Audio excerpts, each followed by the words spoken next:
오늘 우리에게 주시는 하나님의 말씀 창세기 1장 26절로 28절까지 말씀입니다. 우리 한 목소리로 합독하겠습니다.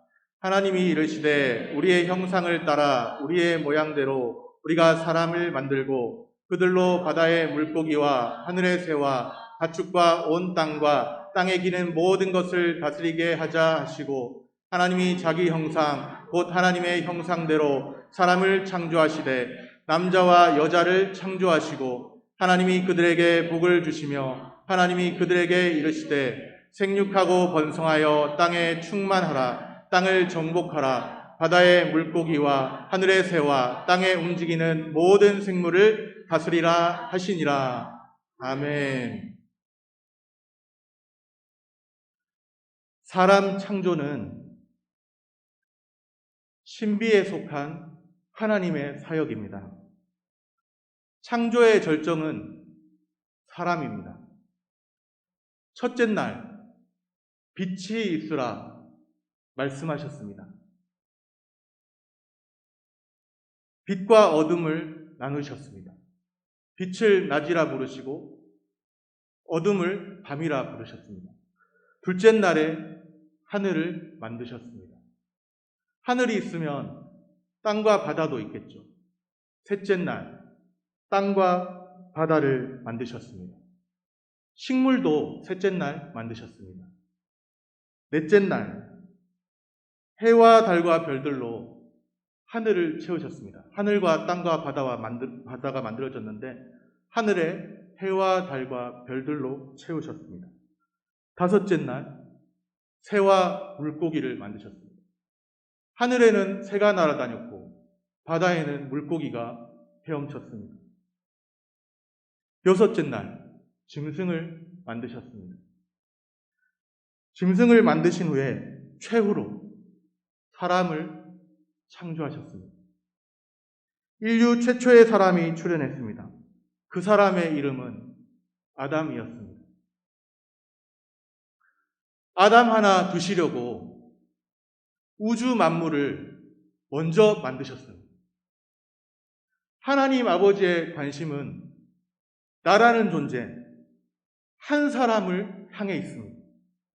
나라는 존재, 한 사람을 중요하게 보십니다. 나를 위하여 온 우주 만물을 먼저 만드셨다는 거예요. 물론 사람 창조에 더욱 큰 그림이 있습니다. 오늘 말씀 27절 끝에 보니 남자와 여자를 창조하셨습니다. 나와 너로 관계 맺을 수 있는 우리입니다. 하나님의 사람 창조의 큰 그림은 바로 우리를 향하여 있습니다. 여기에 보다 깊은 의미가 담겨 있습니다. 그러면 창조의 목적은 무엇일까요? 혹시 창세기 1장 내에서 창조의 목적을 찾을 수 있을까요? 창세기 1장 내에서요. 창조의 목적을 찾을 수 있나요? 예, 있습니다. 창세기 1장 26절에 이런 말씀이 있습니다. 하나님이 이르시되 우리의 형상을 따라 우리의 모양대로 우리가 사람을 만들고, 우리의 형상을 따라 우리의 모양대로, 여기에 창조의 비밀이 있습니다. 여기에 사람 창조의 목적이 있습니다.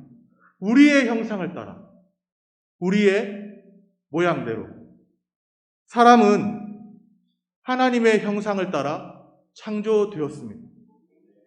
사람이 하나님이 온 우주의 왕이시고 하나님이신데, 사람이 하나님을 대리하여서 다른 모든 피조물을 다스리는 것, 이것이 하나님의 계획입니다. 사람은 다른 모든 피조물을 통치할 수 있는 존재입니다. 하나님이 진정한 통치자이신데 그 하나님의 그 통치권을 대리하여서 다른 모든 피조물을 통치할 수 있는 존재라는 것이죠. 왜 그런가? 하나님의 형상이기 때문이죠. 하나님의 형상을 따라 창조되었다. 이 말씀은 하나님의 형상, 하나님을 반영하며 사는 존재로 창조되었다. 그런 뜻입니다. 하나님을 형상하는 거예요. 아담은 하나님을 반영하며 사는 존재로 창조되었습니다. 그렇다면 우리는 어떤 존재일까요? 우리를 보면은 하나님을 그대로 형상해내는, 하나님을 반영하는 그런 존재라는 거예요. 창조시의 사람을 보면, 하나님이 처음 디자인하셨던 창조시의 사람을 보면 하나님이 어떤 분이신가를 분명하게 알 수 있습니다. 사람을 보면, 하나님이 창조하신 하나님의 형상인 그 사람을 보면 하나님을 알 수 있다는 것이죠. 물론 어느 정도겠죠. 그러나 어느 정도로 분명하게 닮았다는 것이죠. 하나님의 형상이기 때문에. 자녀를 보면 부모의 모습이 보이는 것과 같다 할 수 있습니다. 사람의 제일 되는 목적은 하나님의 영광입니다. 하나님을 그대로 반영하면 그 자체가 영광입니다. 무엇이 하나님께 영광 돌리는 삶일까요? 우리를 통해서, 하나님의 형상인 우리를 통해서 하나님이 드러나시는 삶입니다. 하나님을 그대로 반영해내는 삶입니다. 하나님의 영광이 무엇인지도 모른 채 살았던 우리입니다. 그런 우리를 부르셨습니다. 하나님께 영광 돌리는 존재로 살게 하셨습니다. 주님의 부르심이, 진실로 주님의 부르심이 있다면 그 부르심에 응답하는 은혜가 있기를 소원합니다. 하나님의 영광을 위하여 창조하였다. 성경에 그런 말씀이 있을까요? 성경에 그런 말씀이 있나요? 이사야 43장 7절에 이렇게 말씀합니다. 내 이름으로 불려지는 모든 자, 곧 내가 내 영광을 위하여 창조한 자를 오게 하라. 그를 내가 지었고 그를 내가 만들었느니라. 아멘. 내가 내 영광을 위하여 창조한 자를, 이렇게 말씀합니다. 또 고린도전서 10장 31절에 보면 그런즉 너희가 먹든지 마시든지 무엇을 하든지 다 하나님의 영광을 위하여 하라. 그렇게 말씀하십니다. 그런데 우리는 하나님의 영광을 오해할 때가 있습니다. 우리가 흔히 말하는 영광의 개념은 상당히 종교적인 색채로 가득합니다. 하나님의 영광하면 얼른 떠오르는 것이 무엇이죠? 함께 모여서 찬양 부르고 같이 기도하고 또 헌금 드리는 그런 모습일까요? 하나님의 영광이 종교적인 이미지로 제한된다고 한다면 분명히 문제가 있습니다. 하나님의 영광을 위해서라는 말에 우리는 중독되어 있습니다. 그만큼 하나님의 영광을 위해서라는 그 말을 남용한다는 것이죠. 하나님의 영광을 우리는 오해하기도 합니다. 우리는 이런 생각을 하기도 합니다.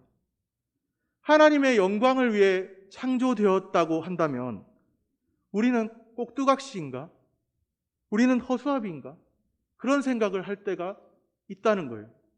하나님의 영광을 위해서 살아간다는 것이 마치 우리를 억제하고 우리를 마치 구속하는, 우리는 힘들게 만드는 그런 삶인 것처럼 생각할 때가 있다는 것이죠. 하나님의 영광을 위해서 창조되었다는 말은 하나님만 높임 받으시면 인간은 어떻게 되든지 상관없다, 그런 뜻이 아니라는 거예요. 하나님의 영광과 사람의 행복은 서로 상충되는 것이 아닙니다. 하나님의 영광을 위해 살 때 사람은 사람다울 수 있습니다. 하나님의 영광을 위해 살 때 사람은 참으로 행복합니다. 우리는 하나님의 영광을 오해하며 살지는 않았을까요? 또는 아무런 생각 없이 그냥 하나님의 영광이 무엇인지도 모르고 살아온 것은 아닌지 스스로를 돌아볼 수 있기를 바랍니다. 창조의 목적대로 살 때 사람은 참으로 행복할 수 있습니다. 하나님을 그대로 반영하는 삶은 나라고 하는 정체성을 통해서 하나님을 드러내는 삶입니다. 사람들이 저에게 가끔 묻습니다. 딸이 어쩌면 그렇게 예뻐요? 아빠를 똑 닮았네. 아빠가 멋져 보러? 이것이 저의 영광입니다. 그것과 같습니다. 하나님의 영광은 하나님을 그대로 반영하는 삶입니다. 어쩌면 저는 딸 때문에 더 유명해지는, 설교보다도 강론보다도 딸 때문에 더 유명해지는 목사가 될 수도 있겠다, 그런 생각을 할 때가 있습니다. 딸이 칭찬받는 것이 저의 영광이고 딸이 저를 닮았다는 것이 저의 영광입니다. 하나님의 영광은 하나님을 그대로 반영하는 삶입니다.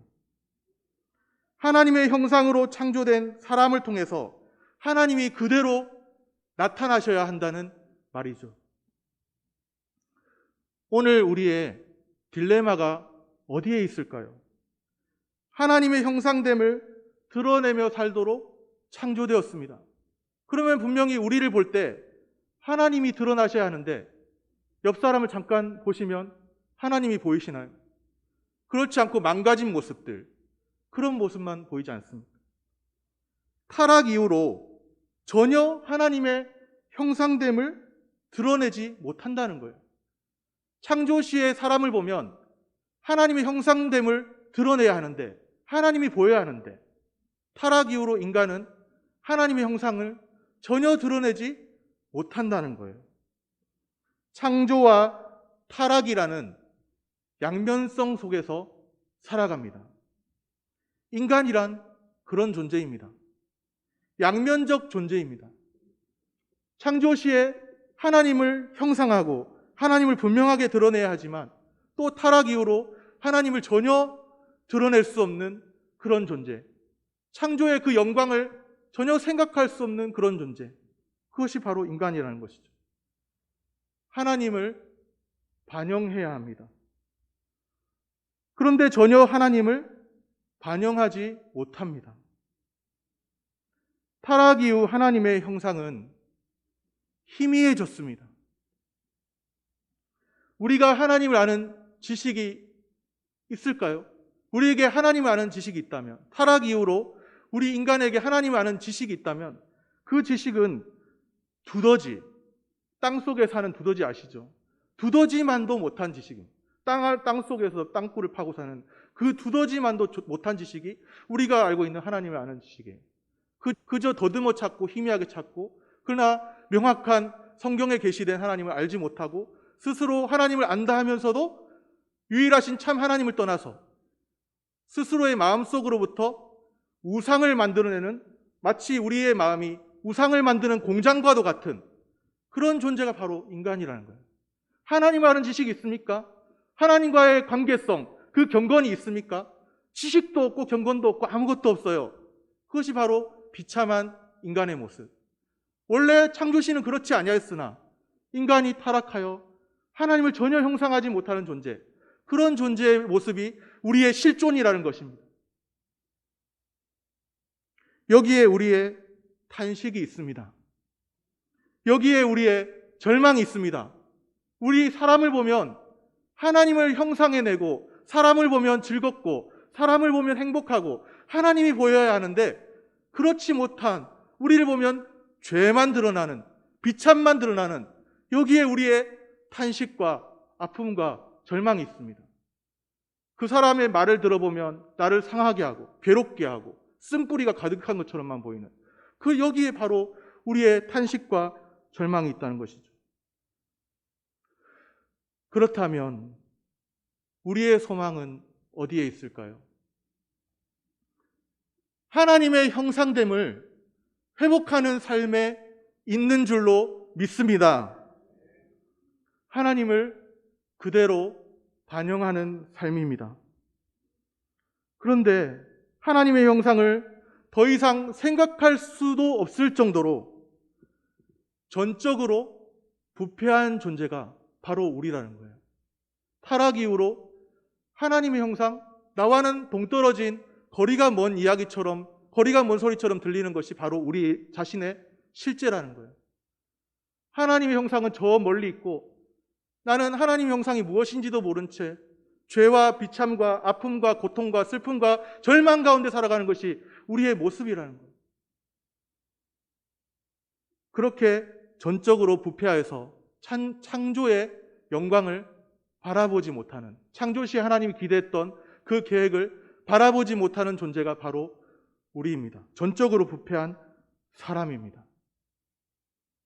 그러면 어떻게 하나님의 형상됨을 회복할 수 있을까요?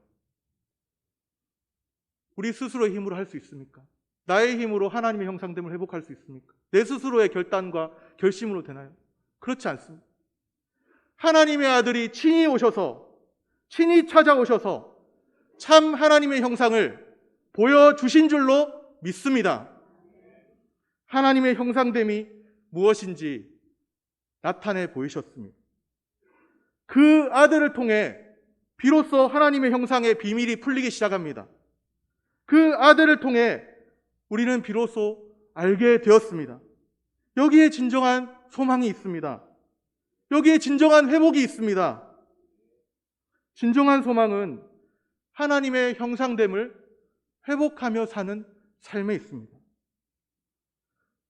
그리스도 안에서 주님이 보여주신 의와 거룩과 진리를 회복하는 것. 죄에 대해서는 나는 날마다 죽노라. 죄에 대해서 날마다 죽고 하나님의 은혜의 영광을, 은혜의 은혜됨을 날마다 발견해 가는 거예요. 죄에 대해서는 나는 날마다 죽고 은혜의 은혜됨은 나의 삶에서 더욱 커지는 거예요. 더욱 풍성해지는 거예요. 주님의 은혜를 알게 되는 겁니다. 죄를 알고 은혜의 지배를 알고 주님의 영광을 알고 우리의 삶 속에서 그렇게 하나님의 형상됨을 회복해 가는 거예요. 오늘 우리 모두의 삶에 하나님의 형상됨을 회복하는 은혜가 충만할 수 있기를 소원합니다. 창조의 목적대로 살 때 우리는 참으로 행복을 누릴 수 있습니다. 하나님의 영광이 사람의 행복과 전혀 상충되는 것이 아니에요. 창조의 목적대로 살 때 우리는 참으로 행복할 수 있습니다. 하나님의 형상을 따라 창조하셨습니다. 하나님을 반영하는 존재로 살게 하셨습니다. 하나님을 반영하는 존재로 그렇게 살라고 말씀하십니다. 오늘 우리를 통하여서 하나님 아버지께서 영광 받으신다면 얼마나 좋을까요? 그 자녀를 보고 아빠가 영광을 받는 것처럼 오늘 우리를 통하여서 하나님 아버지의 영광이 충만하게 드러날 수 있다면 얼마나 좋을까요? 그런 삶이 우리의 삶이 되고 우리가 하나님의 영광을 위하여 달려간다고 할 때 먹든지 마시든지 무엇을 하든지 하나님의 영광을 위하여 달려간다고 할 때 우리는 참으로 주 안에서 자족하고 행복한 삶을 누리게 될 수 있기를 소원합니다.